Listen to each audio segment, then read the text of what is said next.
Hi, this is Swathiramya, Assistant Professor, AIDS Department, SNS College of Engineering. You're here with me in IOT lecture series. In the previous classes, we were discussing about the physical design of IOT and what are the components of IOT, how IOT works in the real-time environment, and few case studies. In this video, we are going to discuss about the logical design of IOT. So, before going into logical design of IoT, what all the basic components available in IoT?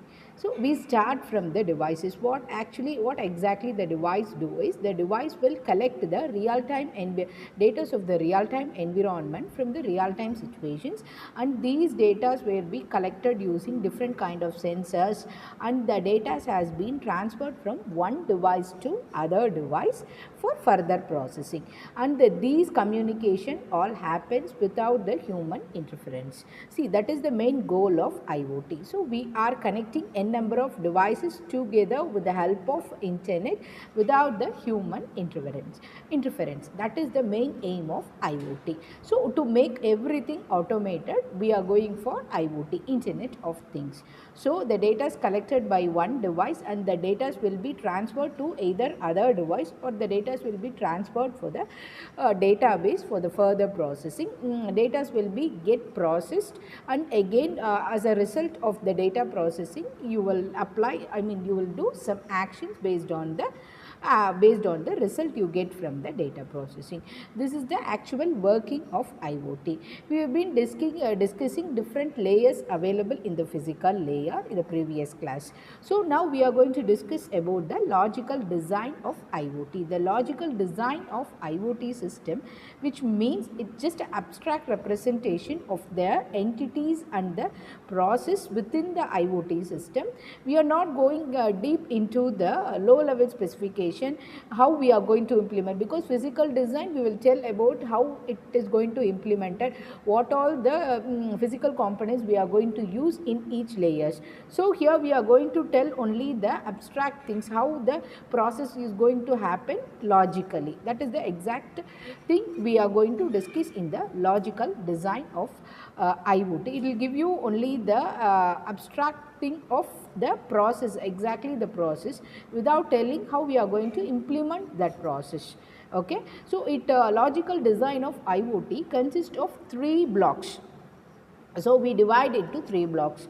See, starting every system will have the functional in it. Okay, so we will take the first block as IoT functional block.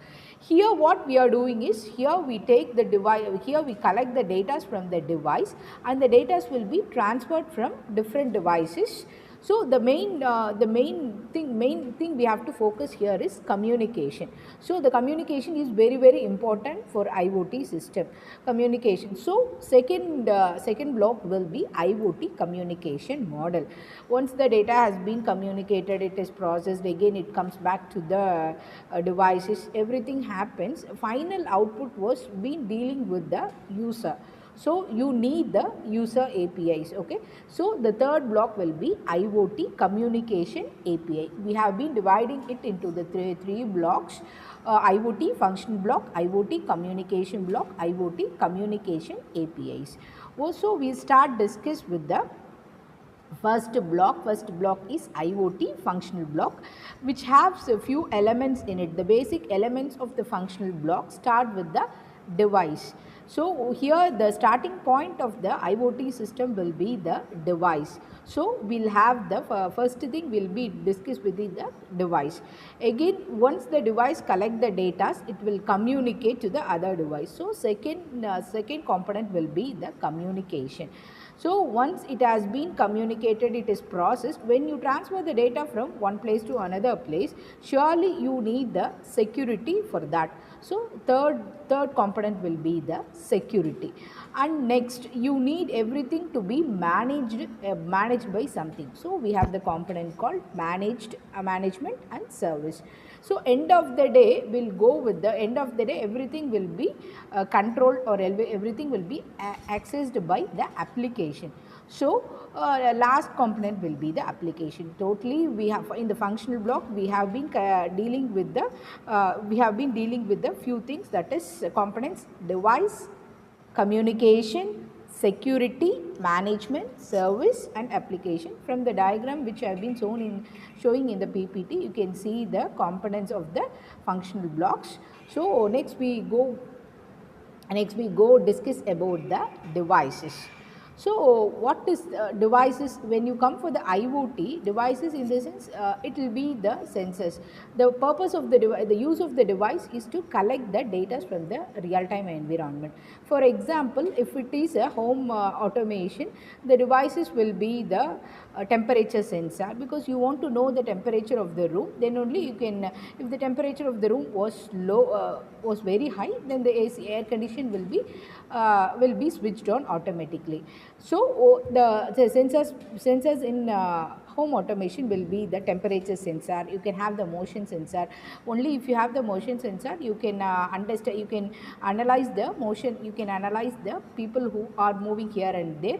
With the help of that, you can able to switch on the light, switch on the fan, or any other devices whichever you want under the control. Okay, so here mostly the devices will be connecting with the sensors and actuators.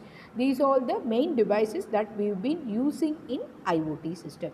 So this is the fundamental thing in the IoT, and which includes all the physical devices here: sensors, actuators, and some kind of embedded systems that interact with the physical environment. So this device is very, very important. It will collect the data by sensing the environment by using different kind of sensors, and it also perform according to the according to the data's analysis and result. We make actions.